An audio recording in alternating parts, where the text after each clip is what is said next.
Cool, thank you. So as Nick said, what I'm going to be talking about is kind of making sure it's possible to transcend departments when thinking about this type of stuff, which seems to be the biggest barrier that a lot of people have. So some of the speakers up today, they're lucky enough to have that department, but that's very forward thinking in terms of how most organizations work. They don't have that service design department yet.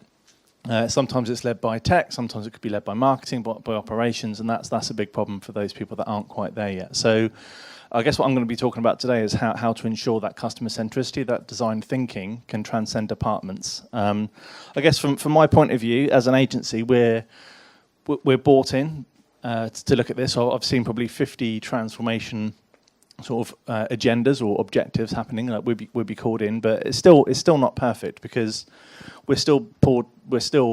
our client is still only the one department. We're not ever hired. We're still hired by an individual. We still pitch to an individual. It's not like we can pitch to the whole business at any one time. So their brief is going to be their siloed brief from where their department is, which is where most of the issues come from. So kind of my viewpoint, obviously I've seen many companies from an outside perspective, which does help. I mean, if you're working in a company day to day, sometimes it is tricky to see the customer's point of view. You are too used to your own systems, etc. We've witnessed politics absolutely ruin projects, which is just human nature, I guess. But also unsung heroes completely champion them and make sure that happens. So it's very much down to the individual or the individuals and the culture, whether a project is successful or not. Very little to do with the actual systems. It's pretty much the culture. But typically, the companies are suffering from the same the same barriers each and every time, and we come up against these every single time. I mean, the people talking to. I think, Jack, you were saying how hard it was to convince the stakeholders. Now, you're employed. This is your job. You're already in there, and you find it hard to go up. Imagine my job. I'm just some stranger trying to sell to you. Get lost, not interested. This, at least you're employed to do that role. They've already invested in that. They understand it. But some companies don't even see that side of things. So it is quite tricky. I guess on the kind of smaller scale of this happening, it obviously ruins the project if we can't get access to where we need to access. But on the bigger scale, even if the project works and the project delivers the brief exactly, it doesn't necessarily mean ongoing success because that brief, again, was conceived by a single silo within the organisation. In large corporations, I think it's quite sometimes the case where you might put your own personal needs against that of a company. That's kind of standard in large organisations. But then you've got to also put your customers' needs before the company's, which is one step further again. So again, that's really, really tricky to get to. So kind of a brief history of everything, really. So in the 80s, pretty much everything broke all the time, especially sort of, you buy a TV, you get it home, it will break within 2 weeks. That was the norm. People were happy with that. It was pretty normal to buy something and it break. To us now, that's mental. We can't get our heads around it. But that was the case. Lots of Japanese companies came up with lots of new ways to kind of ensure manufacturing techniques to kind of make that zero defect a thing. It became the norm, and the customer expectations changed. Then we had the birth of customization. So Dow pretty much led this, I think, in kind of sort of late 80s in terms of their PCs you could buy. It's created to you. You can choose everything. Customization now, again, is a thing. We're used to it. We have it. We can everything we want to buy: cars, phones, PCs. We can customize it because we want it personal. So now consumer expectations are, well, I want to personalise it to me because I'm super important and I want it to work. Quite minor, but this was crazy in the 50s. And then global shipping and logistics improved. And then obviously low-cost goods, it became everywhere. So people now expect things to be cheap, personalised, and with no defects. Then the internet became available, and 24/7 became a requirement. And again, consumer expectations changed. So now we expect all these things. So what now? What's next? Next is sort of customer centricity. That's the next thing that's going to obviously make a difference, make you stand out.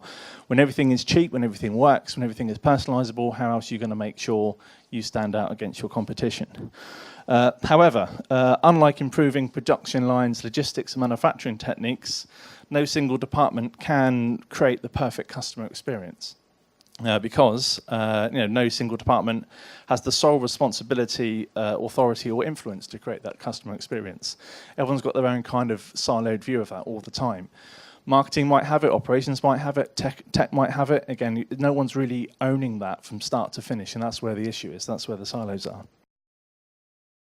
Another example we can look at, went on Indeed. I wasn't looking for a job, but I was type in CTO, 690 results. Add customer experience to that, and that reduces to 5. Less than 1% of CTOs have anything to do with customer in their job description. Surely that's mad, but that's what's happening. It's just not. It's just taken so long to get there. They're coming on for technical to make internal systems work. No one's actually thinking about, the end use, the user, the customer being customer centricity.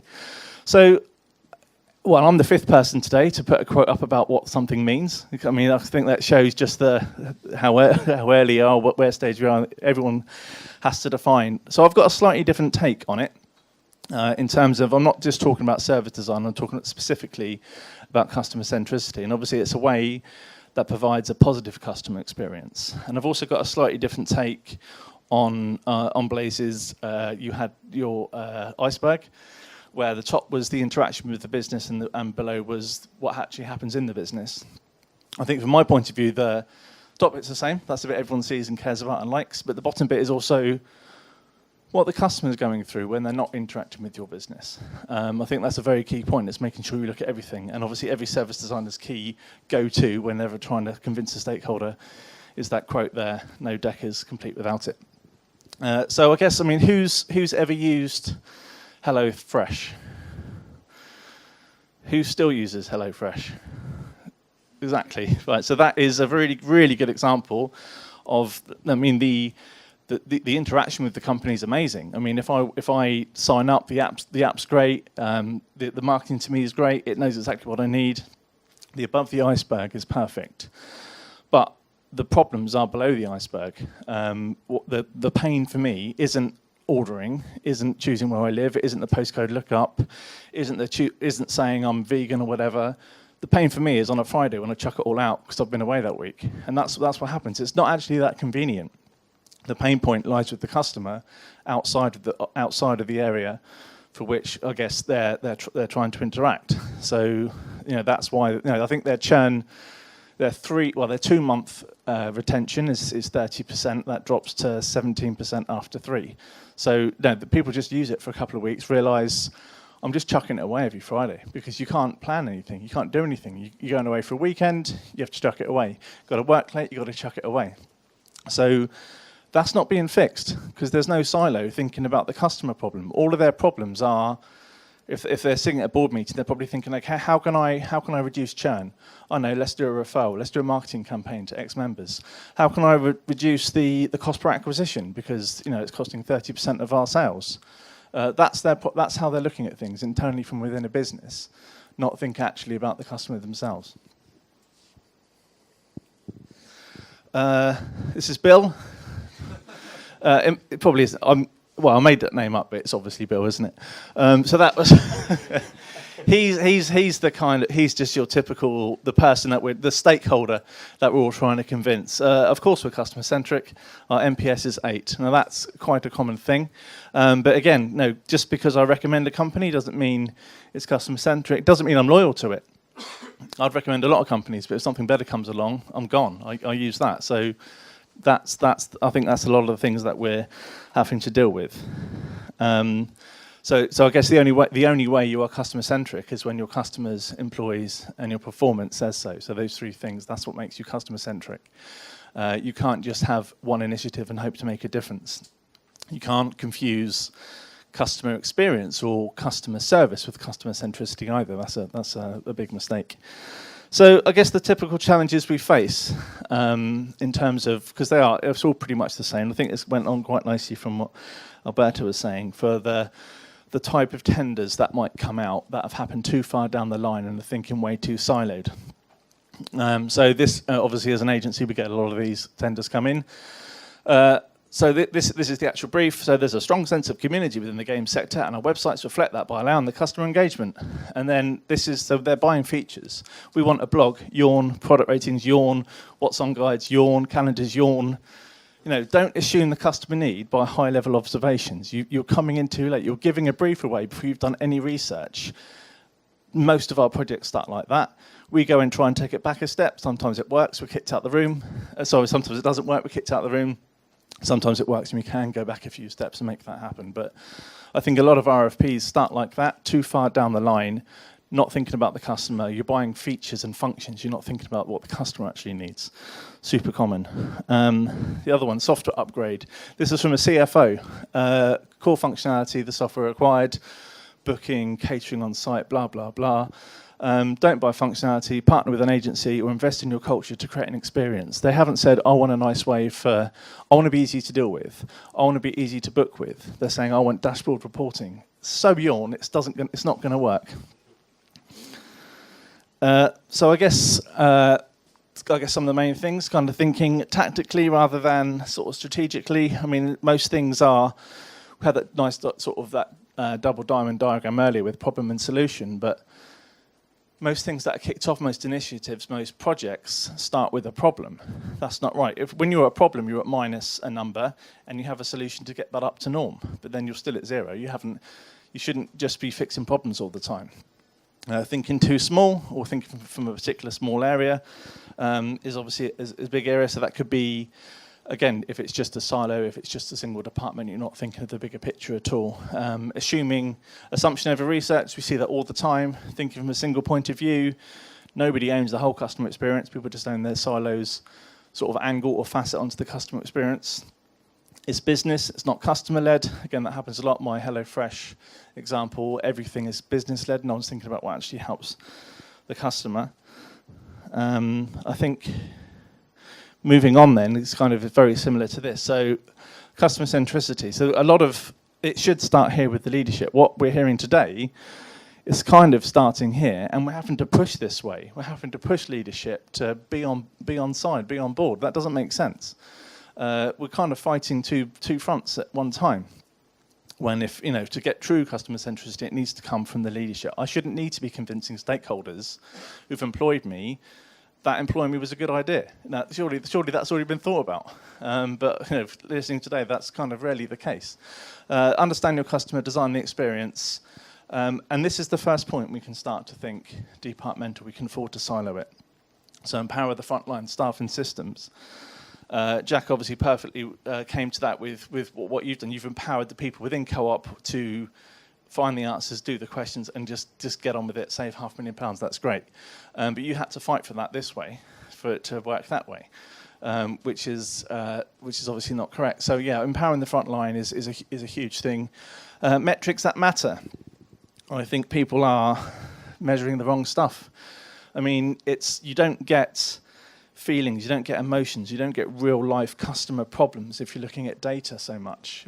You will learn more in half hour at the shop front or storefront or watching somebody use a website than you will from thousands of years worth of Google Analytics. Has anyone seen at the airport those kind of happy, sad faces at the end?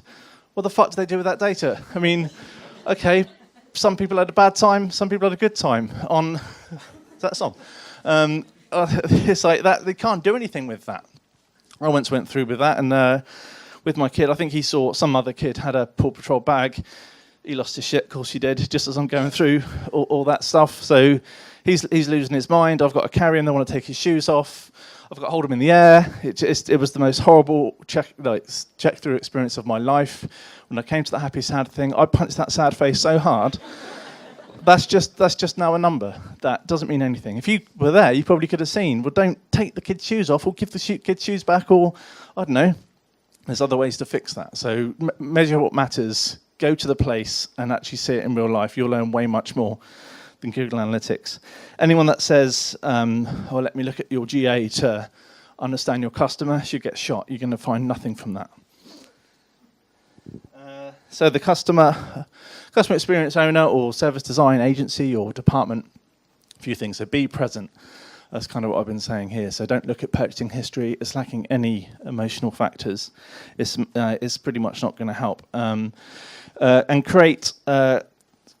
the case. So I think someone else was saying, show them the money. It kind of works with this as well. So you've got to show the case from within the language that they understand. So if you're building a case, talk to marketing in a way that they can apply it to their day-to-day. Talk to operations in a way that they can build it their day-to-day. that's going to save you so much pain later down the line. So that's kind of what you need to do first and foremost. Then obviously, don't stand for politics, silos, or self-interest.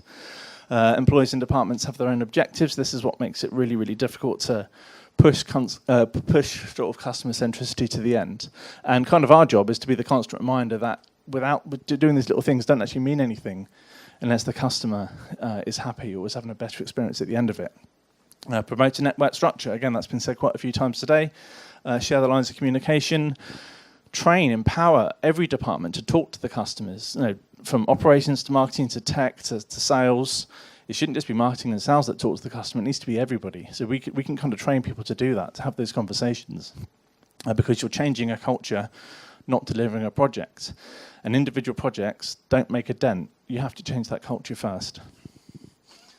Kind of inspired, but ask not what CX can do for your organisation, but what your organisation can do for CX. That's the big issue.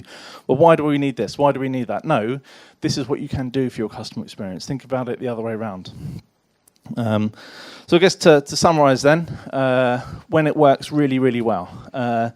So customer experience is seen as a team sport, typically led by either like service design department, innovation department, but it needs to be so interconnected. You can't just get an innovation department, chuck it over there, and hope shiny things pop out of it every now and then. That's not going to work. All employees must know the implication and are engaged. You have a modern C-suite who get it. They know the difference between customer service and customer centricity. That seems to be one of the biggest barriers I'm hearing today, which, again, it just doesn't make much sense. But also, we're empowered to be the voice and say, that's not good enough. When someone from IT says, well, actually, no, I do need that done by 48 hours' time because the system only updates once every 4 days. No, that's you being lazy. Get on with it. So that's why they don't quite like it, because if you're for an IT department, we all have Post-it notes. Every Post-it note on the wall under the to-do list is another weekend gone, another evening they've got to actually work. So you have to get them on board first with what they need to do. A clear Northern Star, hopefully around service, not product. A lot of people think it's their product that gives them the edge. It's rarely that now, it's the service. So that needs sometimes some education when we go into clients. And already existing KPIs that are customer related, not just pure business related. Most KPIs do tend to be business related. No one's really thinking about the customer. So they're the kind of main things we would come up against. And that was it. That's as far as I got. Thank you.